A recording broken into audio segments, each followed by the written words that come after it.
నేను రామన్నను ఒకటే రిక్వెస్ట్ చేస్తున్నా, అన్న ఇవాళ మీతో బాగున్నట్టు వాళ్ళు నటించవచ్చు, హరీష్ అన్న కావచ్చు, సంతన్న కావచ్చు, కానీ వాళ్ళు మన మంచి కోరుకునే వాళ్ళు కాదు, వాళ్ళు తెలంగాణ ప్రజల మంచి కోరుకునే వాళ్ళు కాదు, వాళ్ళు కేసీఆర్ గారి మంచి కోరుకునే వాళ్ళు కాదు. వాళ్ళను మీరు దూరం పెట్టి రాజకీయంగా తెలంగాణ రాష్ట్ర సమితిలో ఇప్పుడు బీఆర్ఎస్లో పనిచేస్తున్నటువంటి హార్డ్ కోర్ కార్యకర్తలను దగ్గరికి తీసుకొని ప్రజా ఉద్యమాలు తీసుకొని ప్రజల దగ్గరికి పోతేనే మన పార్టీ బతుకుంటుంది, నాన్న పేరు బాగుంటుంది. ఇవాళ నాన్నకు సిబిఐ అనేటటువంటిది వచ్చిందంటే అది కేవలం హరీష్ రావు గారు, సంతోష్ రావు గారి అవినీతి వల్లనే వచ్చిందని మళ్ళొకసారి నేను గంటాపదంగా చెప్తున్నాను. ఇంకా గమ్మత్ ఏంటంటే ఇదే హరీష్ రావు గారు వాళ్ళ ఫాలోవర్స్ అంతా నిన్నటి నుంచి చెప్తున్నారు, హరీష్ అన్న చాలా కష్టపడ్డాడు, డే 1 నుంచి ఉన్నాడు అని. డే 1 నుంచి లేడండి, చాలామంది రిపోర్టర్లకు తెలుసు, సీనియర్ రిపోర్టర్లకు. డే 1 నుంచి లేరు. పెద్దసారు టీడీపీ నుంచి బయటకు వస్తుంటే మామయ్య మనకెందుకు, డిప్యూటీ సీఎం మనం ఎందుకు రాజీనామా చేయాలి, ఈ ఉద్యమం ఏమవుతుందో, ఈ పార్టీ ఏమవుతుందో మనకు రిస్క్ ఎందుకని ఆనాడు ఈనాడు పేపర్లో వచ్చింది. 1.5 కోటి తీసుకొని వ్యాపారం చేసుకుందామని హరీష్ రావు గారు ఎక్కడికో పోయిందని కూడా వచ్చింది. కటింగ్ కోసం వెతికిన దొరికినప్పుడు ఎప్పుడో ట్వీట్ చేస్తుందని నేను. బీఆర్ఎస్ పార్టీ ఆనాడు టీఆర్ఎస్ పార్టీ పెట్టినాక 9-10 నెలల తర్వాత వచ్చింది హరీష్ రావు గారు. డే 1 నుంచి లేరు. నమ్మకం లేకుండా ఆయన పార్టీ నిలబడుతుందో ఉంటుందో పోతుందో అని.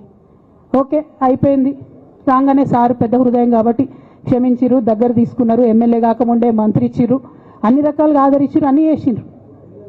ఎప్పుడైతే పార్టీకి ఒక్క క్షణం చెడ్డ పేరు వచ్చిందో ఎక్కడ పోయిండండి నేను చక్కగా పోయి వైఎస్ రాజశేఖర రెడ్డిని కలవలే? మీ అందరికి గుర్తులేదు ఆ ఫోటో? సీనియర్ నాయకులందరికీ బాగా మాట్లాడతారు, అన్ని దగ్గర ఉన్నా, నేనే ఉన్నా, నేను ఎక్కడ లేను. నిన్న పాపం చాలా మంది ఈ కొత్త సోషల్ మీడియా పిల్లలు ఉన్నట్టు వాళ్ళకి హిస్టరీ తెలియదు అనుకుంటా, అందుకే చెప్తున్నా ఇవాళ. అదేవిధంగా నేను పెద్ద ట్రబుల్ షూటర్ అంటారు. ట్రబుల్ షూటర్ కాదు, ఈజ్ ఎ బబుల్ షూటర్. ఆయన ఏంటంటే ట్రబుల్ ఆయన్నే క్రియేట్ చేస్తాడు, చేసి నేనే సాల్వ్ చేసినట్టు నటిస్తాడు. నేను లేటెస్ట్ ఎగ్జాంపుల్ చెప్తా పట్టురు. నేను మొన్న దాసోజు శ్రవణ్ అన్న ఎలక్షన్ ఎమ్మెల్సీ ఎన్నికలలో బీఆర్ఎస్ పార్టీ డిసైడెడ్ ఒకటే క్యాండిడేట్ని పెడదామని. కానీ హరీష్ రావు గారు ఇంటర్నల్గా బీజేపీ వాళ్ళతో మాట్లాడుకొని ఏం చెప్తారంటే, మీ దగ్గర నుంచి ఒక క్యాండిడేట్ని ఇవ్వండి, నేను మామయ్యని కన్విన్స్ చేసి రెండో క్యాండిడేట్కి పెట్టిస్తా అంటే he wants to create a trouble. ఈ క్రైసిస్లో ఆల్రెడీ మన పార్టీలోకి వెళ్ళి 10 మంది ఎమ్మెల్యేలు వెళ్ళిపోయినాక 38 మందిలో 10 మంది పోయినాక నువ్వు ఇంకో సెకండ్ క్యాండిడేట్ని పెడితే ఎంత కన్ఫ్యూజన్ అవుతుంది? ఎవరెవరు ఎట్టేట ఓట్లు వేస్తారు?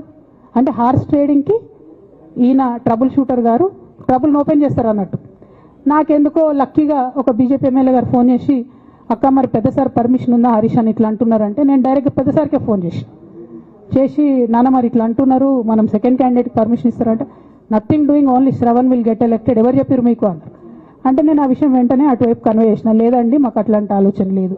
ఎందుకు ఈ రీసెంట్ ఎగ్జాంపుల్ చెప్తున్నా ఇవాళ అంటే, హరీష్ రావు గారు ట్రబుల్ క్రియేట్ చేసి ట్రబుల్ని మాఫీ చేసినట్టుగా ప్రయత్నం చేస్తారు. బీఆర్ఎస్ కార్యకర్తలందరికీ నేను నా తమ్ముళ్ళకి రిక్వెస్ట్ చేసి చెప్తున్నా, మా చెల్లెలకు రిక్వెస్ట్ చేసి చెప్తున్నా, మీకు పెద్ద స్థాయిలో జరిగే అన్ని విషయాలు తెలియకుండా అందరూ మన వెల్ విషర్స్ అనుకుంటారు. అది మీ తప్పు కాదు, ఎందుకంటే కేసీఆర్ సార్ అంత ఓపెన్ మైండ్తో ఓపెన్ హార్ట్తో ఉంటారు కాబట్టి బీఆర్ఎస్లో ఉన్న అందరూ అట్లే ఉంటారు అనుకుంటారు. కానీ చాలా మందికి చాలా హిడెన్ ఎజెండాస్ ఉన్నాయి. ఓ పక్క కాంగ్రెస్తో కలిసి ఉన్నారు, ఇంకో పక్క బీజేపీతో మాట్లాడుతున్నారు, ఎవరితో అవసరమైతే అటు మాట్లాడుతున్నారు. అదేవిధంగా 2018 ఎన్నికలలో హరీష్ రావు గారు 20-25 మంది ఎమ్మెల్యేలకు ఎన్నికలలో అడిషనల్ ఫండింగ్ ఇచ్చారు, పార్టీ ఇచ్చింది కాకుండా. ఏడికేళ్ళు వచ్చినాయి హరీష్ రావు గారికి అన్ని డబ్బులు? 100% కాళేశ్వరంలో జరిగిన అవినీతి నుంచి వచ్చిన డబ్బులే. ఆయన ఆలోచన ఏం చేసిందంటే, ఏమన్నా కొద్దిగా అటు ఇటు అవుతుందేమో రిజల్ట్, నా దగ్గర ఎమ్మెల్యేస్ ఉండాలని ఆలోచన చేశాను. నీకు అసలు అట్లాంటి ఆలోచన ఎందుకు వచ్చింది? నేను కట్టప్పలాంటోని కేసీఆర్ గారి దగ్గర ఉండేటోని అంటావు కదా, నీకేం అవసరం వచ్చింది ఎమ్మెల్యేస్కి సపరేట్గా ఫండింగ్ చేయడానికి? ఎవరికి తెలియదు అనుకుంటారా? ఇది ఎవరు చెప్పారు అనుకుంటారా? ప్రతి ఒక్కరు చెప్తారు ఎమ్మెల్యేస్ ఓపెన్, నా పేర్లు కూడా తెలుసు, చెప్తే బాగుండదు, ఎమ్మెల్యేలు ఇబ్బంది పడతారు. నేను అనేది ఏంటంటే 2009లో రామన్న సిరిసిల్ల ఎలక్షన్లో మా బంధువుకు సంబంధించిన వ్యక్తులతోని 60 లక్షల రూపాయలు పంపిన హరీష్ రావు గారు రామన్నను ఓడగొట్టడానికి. నిన్నగాక మొన్న ఒక వీడియో మీరు కూడా చూసి ఒంటేరు ప్రతాప్ రెడ్డి గారిది, మీ మామయ్యను ఓడగొట్టమని ఎంతంటే అంత డబ్బులు ఇస్తా అని చెప్పిర్రని. ఓ పక్క కేసీఆర్ గారిని ఓడగొట్టాలి, ఓ పక్క కేటీఆర్ గారిని ఓడగొట్టాలి, నిజామాబాద్లో నా ఎంపీ సెగ్మెంట్లో అందరు ఎమ్మెల్యేలను మేనేజ్ చేయాలి, అందరిని మన కేసీఆర్ కుటుంబాన్ని ఓడగొట్టాలి, విచ్ఛిన్నం చేయాలి, కానీ కేసీఆర్ గారి పేరుతో వచ్చేటటువంటి బెనిఫిట్స్ మాత్రం అన్నీ కావాలి. మరి ఇటువంటి వారిని నా రిక్వెస్ట్ కేసీఆర్ గారితో, కేటీఆర్ గారితో, వారిని మీ పక్కన పెట్టుకొని నిజం మాట్లాడే నన్ను బయటకు పంపితే మరి పార్టీ బాగుంటుందా? దయచేసి ఆలోచన చేసుకోండి.